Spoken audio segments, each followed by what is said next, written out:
Good morning students. जैसा कि हम बीए पार्ट थर्ड ईयर के गृह प्रबंध के पेपर के अंतर्गत समय व्यवस्थापन का जो टॉपिक है उसका अध्ययन हम कर रहे हैं। आज पिछले जो मैंने आपको वीडियो में समय व्यवस्थापन के मानक यानी कि समय मानक टाइम नॉर्म्स क्या क्या होते हैं उसके बारे में मैंने आपको बताया था। आज हम समय व्यवस्थापन की प्रक्रिया के बारे में अध्ययन करेंगे। देखिए, समय व्यवस्थापन, प्रोसेस ऑफ मैनेजिंग टाइम।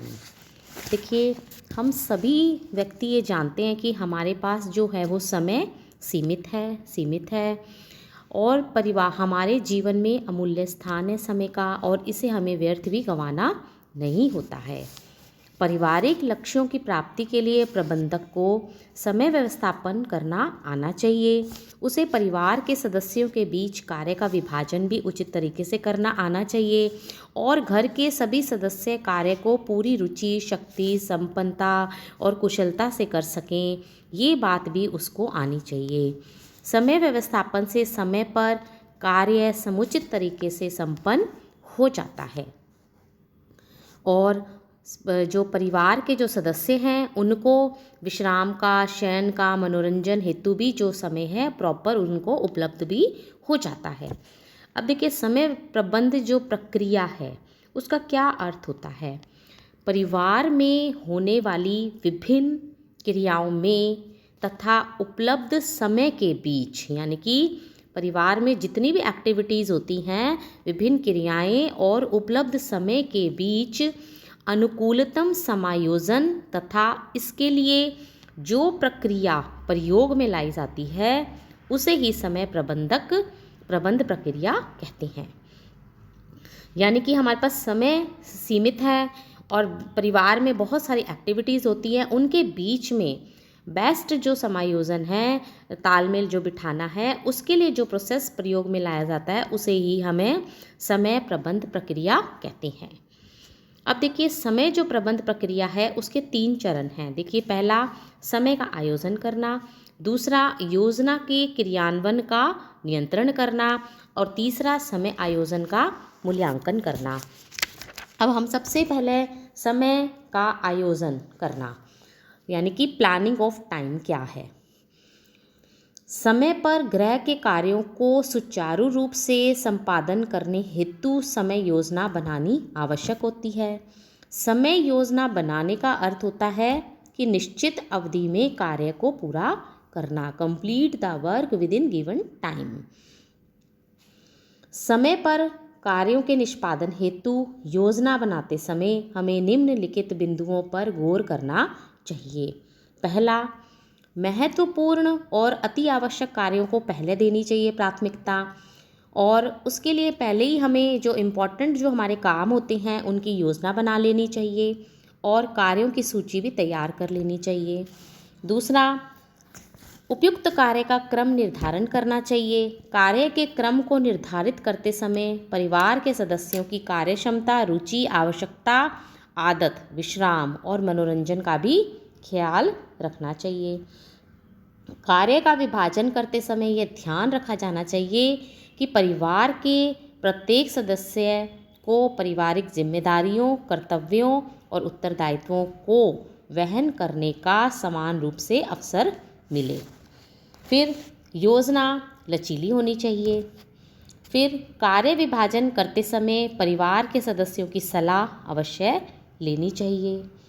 कार्य योजना इस तरीके से तैयार की जानी चाहिए ताकि आवश्यकता पड़ने पर गृहिणी को सभी सदस्यों का सहयोग मिल सके और उसे भी विश्राम, शयन और मनोरंजन के लिए पर्याप्त रूप से समय उपलब्ध हो सके।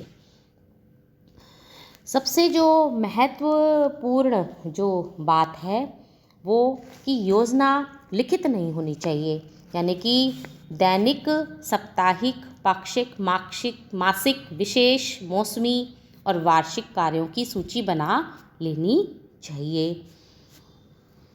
कार्यों को जो है उसका ग्रुपिंग इस तरीके से किया जानी चाहिए कि उन्हें संपन्न करने में कम समय और शक्ति का व्यय हो। कार्य को सुविधानुसार किया जाना चाहिए इसके लिए योजना में पर्याप्त समय होना चाहिए। समय कम होने से कार्य को जल्दबाजी में करना पड़ता है, जिससे कि कार्य में गुणवत्ता में कमी आती है। इसे सोच समझकर कार्य को करना चाहिए। कार्य का विभाजन करते समय कार्य का स्वरूप यानी कि टाइप ऑफ वर्क जान लेना चाहिए कि कौन सा काम करने में कितना समय लगेगा। और कार्य का जो विभाजन है वो भी इस तरीके से किया जाना चाहिए ताकि परिवार के सदस्यों के मनोरंजन में, विश्राम में, सोने में और व्यक्तिगत कार्य हेतु उनको पर्याप्त समय मिल सके। ये थी सारी बातें जो कि हमें कार्यों के निष्पादन हेतु प्लानिंग करते समय हमें इन बातों को ध्यान में रखना चाहिए। फिर आता है योजना के जो हैं प्रकार, टाइप्स ऑफ प्लानिंग कितनी तरह की होती है। देखिए, पहले जो टाइप्स ऑफ प्लानिंग 3 तरीके से होती है: अत्यंत साधारण योजना, विस्तृत योजना और समय अनुसूची योजना। अत्यंत साधारण योजना में क्या होता है कि इस तरह के कार्य योजना में छोटे बड़े सभी कामों की सूची बना ली जाती है, और परंतु कार्य तभी किए जाते हैं जब गृहिणी की इच्छा होती है और समय उपलब्ध होता है, यानी कि हम इसे योजना नहीं कह सकते।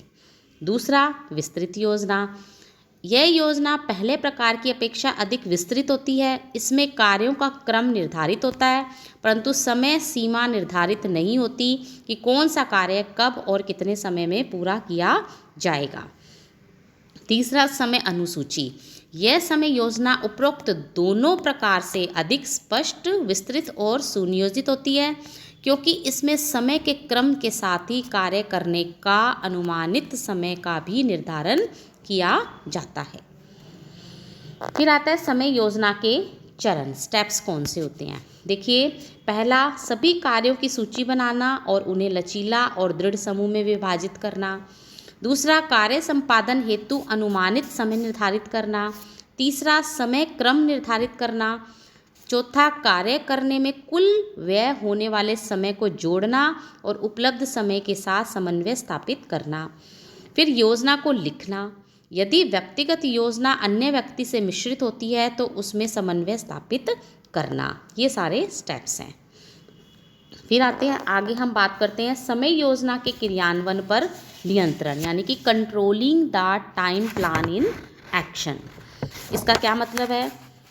केवल समय योजना बना लेने से ही कार्यों का समय संपादन समय पर नहीं होता और ना ही पारिवारिक उद्देश्यों और लक्ष्यों की प्राप्ति हो पाती है। योजना का सफलता के लिए उस पर नियंत्रण किया जाना अत्यंत ही आवश्यक है। समय योजना को लिखने का उद्देश्य ही यही है कि क्रियान्वयन के समय उस पर नियंत्रण किया जा सके, यानी कि जब हम उसको क्रियान्वित कर रहे हैं तो उस पर हम उसका नियंत्रण कर सकें। समय योजना बनाते समय यदि कार्य के निष्पादन में लगने वाले समय को अंकित किया गया है तब नियंत्रण करना आसान हो जाता है, क्योंकि कार्य अनुमानित समय में पूरा हुआ है या नहीं इसकी जानकारी मिल जाती है। समय जो योजना है वो जितनी अधिक स्पष्ट और लचीली व्यवहारिक होगी उसका क्रियान्वयन भी उतना ही आसानी से होगा। ऐसी योजना गृहिणी के लिए बहुत ही अच्छी रहती है, जिसमें कि पहले से ही सोच विचार कर लिया जाता है और कोई भी प्रॉब्लम आने से पहले ही उसकी जो बाधाएं या कठिनाइयां हैं वो हम पहले से ही जान लें तो हमारा जो कार्य करने का जो तरीका है वो सही हो जाता है। योजना में यदि किसी भी तरह का व्यवधान आता है तो उसे निम्न प्रकार से मिटाया जा सकता है। जैसे कार्य करने की गति में तीव्रता लाकर कार्यों को समय पर निपटाया जा सकता है, यानी कि जल्दी जल्दी हम काम निपटा लें। दूसरा, कार्यों को निपटाने के लिए परिवार के सदस्यों का सहयोग लेने की आवश्यकता हो तो उसे ले लेना चाहिए। कुछ कम महत्वपूर्ण और कम आवश्यक कार्यों को बाद में किया जा सकता है, जिससे हम समय को बचा सकते हैं। फिर खाली समय में बाकी बचे हुए कार्यों को निपटाया जा सकता है। फिर काम करने में यदि अधिक समय लग रहा है और अचानक कोई अन्य काम आ गया हो तो कार्य एवं समय के मध्य समन्वय स्थापित करना चाहिए। ऐसी परिस्थिति में कम आवश्यक काम को कुछ समय के लिए छोड़ देना चाहिए और छूटे हुए काम को बाद में समय मिलने पर निपटाना चाहिए। ये था क्रियान्वयन। अब हम इसी कड़ी में तीसरा हमारा जो स्टेप आता है वो हमारा आता है समय योजना का मूल्यांकन, इवैल्यूएशन। योजना हमने बनाई और उसे क्रियान्वित करी तो हमें उसके रिजल्ट्स, परिणामों को जानना भी अत्यंत ही आवश्यक है कि कार्य समय पर योजना के अनुसार जो हमने प्लानिंग करी थी उसके अकॉर्डिंगली हुआ है या नहीं, या जिस उद्देश्य से हमने योजना बनाई थी वह हमारा उद्देश्य पूरा हुआ है या नहीं हुआ, पारिवारिक उद्देश्यों की पूर्ति हो सकी है या नहीं, कौन कौन सी हमें कठिनाइयाँ आई हैं, इसके बारे में भी हमें जानना अत्यंत ही आवश्यक है। कार्य की प्रगति का निरीक्षण तभी शुरू कर देना चाहिए जब कार्य का हमने क्रियान्वयन किया हो, ताकि आवश्यकता पड़ने पर उसमें वांछित परिवर्तन किया जा सके। यदि कार्य संपन्न होने में समय अभाव की स्थिति उत्पन्न होती है तो कुछ महत्वपूर्ण कार्यों को छोड़ा भी जा सकता है और अत्यधिक महत्वपूर्ण कार्यों को समय पर निपटाकर पारिवारिक लक्ष्यों, उद्देश्यों की पूर्ति भी की जा सकती है।